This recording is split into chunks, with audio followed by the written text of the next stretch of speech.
Hey guys, this is Luke again, and welcome back to the 10-year Ninjago project. And we got reason number 8. Reason number 8 on our little multi-day countdown. So we've discussed the merchandise, the animation, its handling of controversial topics, and the overall comedy. But now we're getting into somewhere where I'm probably not going to talk about a lot of it since I'm not really sure how to talk about it. So this one is probably going to be shorter than the other ones, which were over 10 minutes long. Jesus.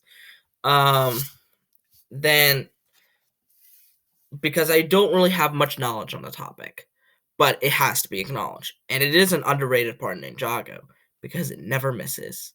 Of course, I'm talking about the freaking soundtrack. Now, not to confuse it with the fold, that's for a later reason down the road.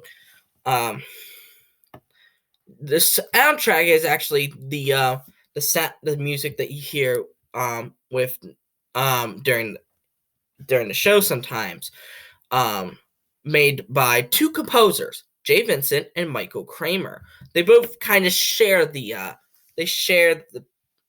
the scores of some music.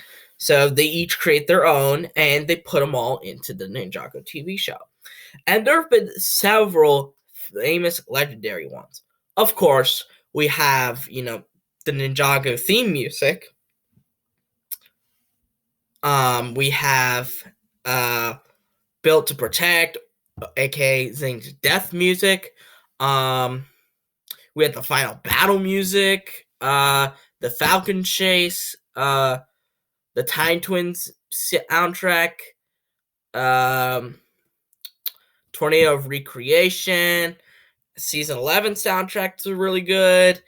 Um, Season 12's, and it's one of those things in Ninjago that just doesn't miss. It doesn't miss at all.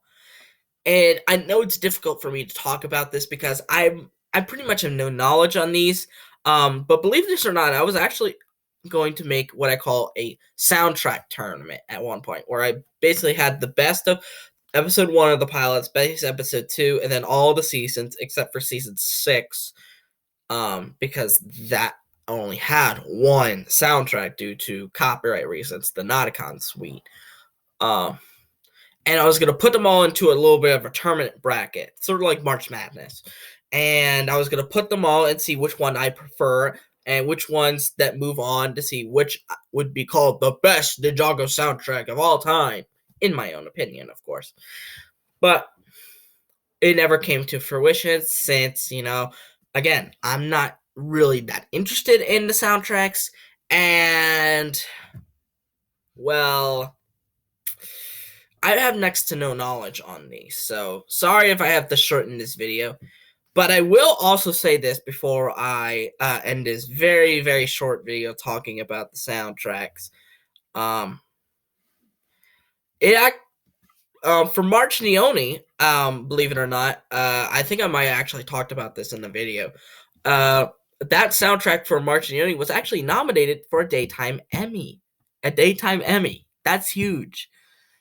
It did lose to Tom and motherfucking Jerry, but hey, a nomination is good enough, I guess. But why are the soundtracks important? They can influence a scene and its emotion. Like, for example, take Zane's death. Without the Build to Protect soundtrack, it's nowhere near sad. The scene will still be sad, definitely, but the music is kind of what kicks it in. It kind of sets it into overdrive. It enhances the emotion. Whereas it's another case of, a big rule in media: show don't tell. Whereas if you just leave out the music, it just tells the emotion, but the soundtrack actually shows it and enhances it. And that the initial death wasn't what made me cry. It was the flashbacks which occurred during, the most famous part of the Build to Protect. Dun dun dun dun dun dun dun dun dun dun dun dun dun dun dun. That part. I that part. And I'm pretty much sure the rest of you could play it in your head and cry yourselves to sleep at night. But and the same thing with Lloyd remembering his memories of his father. This is another scene that just doesn't work without the soundtrack. It just doesn't work. Again, that soundtrack is so good. It's so good. And it totally enhances the feeling of, dang, this kid's been through so much crap. And now he's afraid of losing his dad again after so much time. Ugh! And the soundtracks, while should be talked about more often, are a huge part of Ninjago.